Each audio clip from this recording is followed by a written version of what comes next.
Assalamualaikum warahmatullahi wabarakatuh. Saya Dr. Mekti Ardiana, spesialis jantung pembuluh darah, subspesialis prevensi rehabilitasi kardiovaskular, konsultan magister hukum dari Divisi Prevensi Rehabilitasi Kardiovaskular RSUD Dr. Sutomo. Pada kesempatan kali ini, saya akan menjelaskan materi tentang perbandingan latihan fisik pada DVT dan PAD. Berikut adalah intisari dari materi kita pada kali ini. Yang pertama adalah pendahuluan mengenai definisi dan gejala klinis DVT dan PAD, tujuan latihan fisik pada penyakit DVT dan PAD, dilanjutkan dengan fokus latihan fisik pada program untuk DVT dan juga PAD, kemudian dilanjutkan dengan membandingkan pelatihan fisik pada penyakit DVT dan juga PAD, serta kesimpulan. Deep vein thrombosis atau DVT adalah penyakit obstruktif berupa bekuan darah yang mengganggu mekanisme reflux pada pembuluh darah vena dalam. Gejala dan tanda umumnya lebih parah pada saat trombosis ini meluas ke arah proksimal, yang mencerminkan tingkat obstruksi aliran keluar yang lebih besar dan adanya gangguan hemodinamik. Gejala dapat timbul meliputi nyeri, bengkak pada area betis atau seluruh ekstremitas, kram, dan sensasi berat pada area yang terkena. Sedangkan PAD atau Peripheral Artery Disease adalah penyakit arteriosklerotik yang ditandai dengan adanya oklusi atau stenosis lumen arteri perifer. Gejala yang paling sering terjadi adalah claudication intermittent, yaitu nyeri pada ekstremitas saat beraktivitas dan membaik saat istirahat. Tujuan latihan fisik pada PAD dan juga DVT berbeda. Untuk PAD, latihan fisik bertujuan untuk 1. Meningkatkan durasi berjalan tanpa nyeri dan jarak tempuh berjalan. 2. Mencegah progresivitas perjalanan penyakit PAD. 3. Meningkatkan kapasitas fisik. 4. Mencegah atau mengurangi disabilitas fisik. 5. Menurunkan angka kejadian penyakit kardiovaskular. Dan yang terakhir, meningkatkan kualitas hidup pasien PAD. Sedangkan tujuan latihan fisik pada penyakit DVT yang pertama, untuk memperbaiki gejala DVT dengan meningkatkan pompa otot betis yang menurunkan tekanan hidrostatik yang dibutuhkan untuk menimbulkan suatu edema. 2. Menurunkan statis pada vena sehingga mencegah terjadinya progresivitas trombosis atau tromborosis berulang. 3. Pada pasien dengan gejala intermittent claudication, mampu memperbaiki distribusi aliran darah, perbaikan pada reologi darah, perubahan metabolisme, perubahan morfologi otot, dan perubahan pada persesif nyeri, dan yang terakhir meningkatkan kualitas hidup pasien DVT. Berikut adalah rekomendasi program latihan pada penyakit DVT. Dibagi menjadi 3 fase, yakni early phase, short term, dan long term. Untuk rekomendasinya terdapat karakteristik rekomendasi secara umum, frekuensi latihan, durasi tiap sesi latihan, intensitas latihan, serta durasi program. Untuk early phase, dilakukan mobilisasi awal pada fase akut deep vein thrombosis. Sedangkan short term, dilakukan latihan fisik 1 tahun pertama setelah deep vein thrombosis ditegakkan. Untuk latihan long term, dilakukan latihan fisik jangka panjang pada fase tindak lanjut dari deep vein thrombosis. Durasi program latihan fisik pada DVT antara lain mencapai 5 minggu hingga 12 bulan. Untuk minggu pertama, pasien berjalan selama 5 menit dengan tempo yang dirasa aman oleh pasien, sebanyak 3-4 kali per hari. Untuk minggu kedua, pasien berjalan selama 10 menit, 3-4 kali sehari. Untuk minggu ketiga, pasien berjalan selama 20 menit, sebanyak 3 kali sehari. Minggu keempat, pasien berjalan selama 30 menit, 2 kali sehari. Dan pada minggu kelima, pasien berjalan selama 20 menit, 3 kali sehari. Persiapan latihan pasien DVT.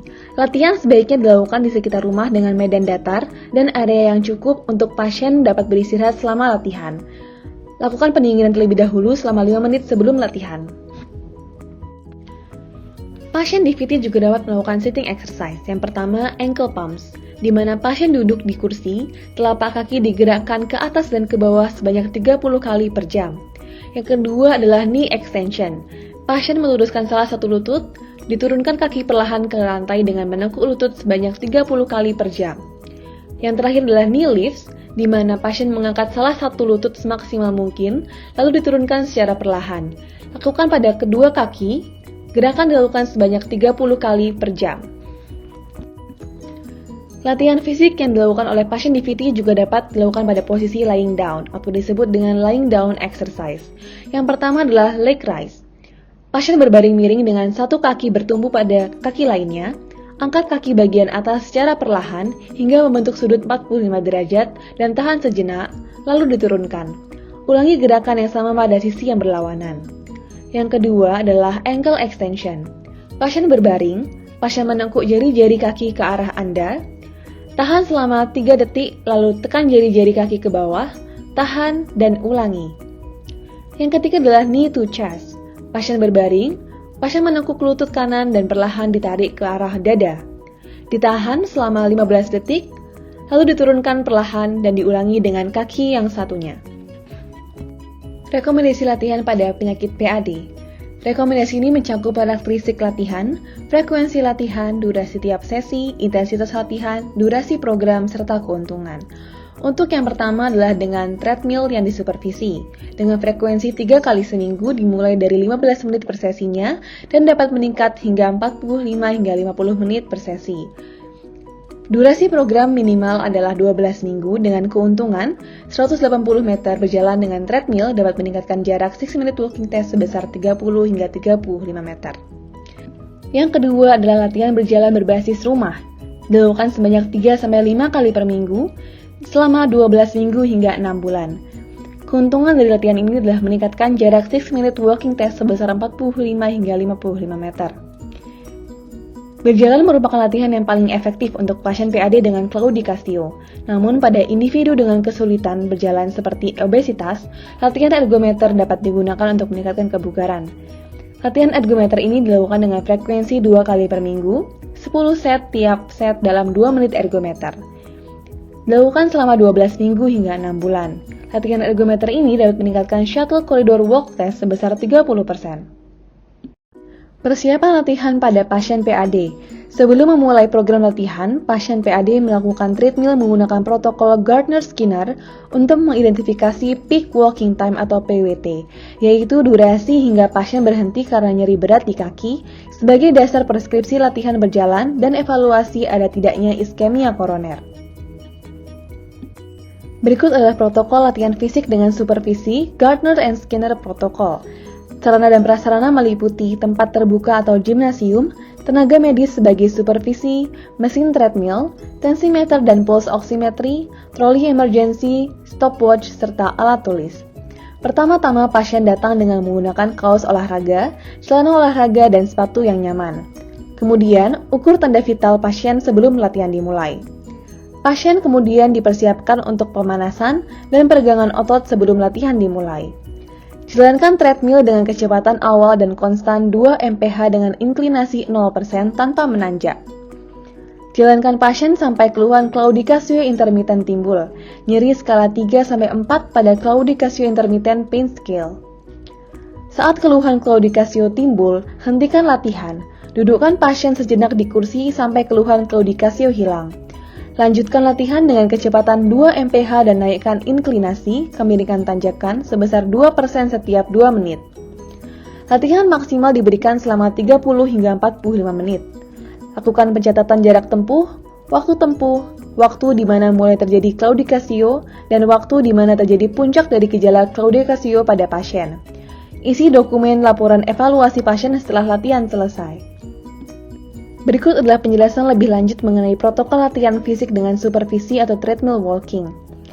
40% hingga 60% dari maksimal tes treadmill awal atau didapatkan claudicatio selama 3-5 menit selama 6-minute walking test dengan durasi latihan 30 hingga 50 menit minimal 30 menit berjalan dengan intensitas claudicatio sebesar sedang hingga berat. Frekuensi latihan dilakukan selama 3 kali per minggu dengan durasi program minimal 12 minggu. Komponen evaluasi yang mencakup waktu dan jarak ketimbulnya claudicatio, waktu dan jarak ketika pasien sudah tidak sanggup berjalan karena nyeri yang menandakan suatu maksimal walking distance. Latihan berjalan mandiri berbasis rumah atau home-based walking test.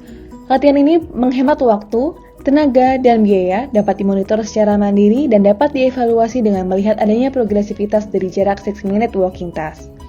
Latihan ini mengikuti prinsip FIT-VP, dengan frekuensi 3-5 kali per minggu, di mana intensitas berjalan hingga mencapai claudicatio mendekati maksimal. Durasi latihan adalah 50 menit. Selain dengan treadmill dan berjalan mandiri, Rekomendasi latihan untuk PAD juga dapat dilakukan dengan ergometer. Latihan dengan ergo cycle diperuntukkan untuk pasien dengan obesitas atau gangguan berjalan karena gangguan ortopedi atau neurologis. Latihan dengan arm ergometer adalah tes alternatif ketika ekstremitas inferior tidak dapat digunakan, dengan sensitivitas yang mendekati dengan uji latih dengan treadmill. Latihan arm ergometer dan ergo cycle dapat meningkatkan daya tahan berjalan karena meningkatkan kebugaran kardiovaskular. Hal ini disebabkan pada pasien dengan PAD didapatkan gangguan fungsional, aktivitas fisik yang rendah, dan kehilangan mobilitas. Pasien dengan PAD membatasi aktivitas atau memperlambat kecepatan berjalan untuk menghindari gejala claudication saat beraktivitas. Latihan pole striding dan latihan resistensi. Pole striding atau berjalan dengan bantuan tongkat juga meningkatkan performa berjalan pada pasien dengan claudication. Latihan resistensi pada ekstremitas inferior dimulai 3 set, di mana satu set adalah 8 repetisi, dengan intensitas tinggi atau intensitas ringan. Intensitas tinggi adalah 50% dari 1 RM dan meningkat menjadi 80% dari 1 RM setelah 4 sesi, sedangkan intensitas ringan adalah 20% dari 1 RM dan meningkat menjadi 30% dari 1 RM setelah 4 sesi. Berikut adalah perbandingan latihan fisik pada penyakit PAD dan juga DVT berdasarkan jenis latihan, frekuensi latihan, durasi latihan, intensitas serta durasi program. Pada PAD, pasien melakukan jalan di lingkungan rumah, latihan pole striding dan resistensi, treadmill ataupun ergometer. Latihan dilakukan sebanyak 2-5 kali per minggu dengan durasi 10 hingga 15 menit dan dapat naik bertahap sampai 40 hingga 50 menit setiap sesinya. Dengan intensitas ringan lalu naik bertahap sampai tinggi atau sampai pasien mengeluh nyeri pada kaki. Durasi program latihan pada PAD adalah 12 minggu hingga 6 bulan.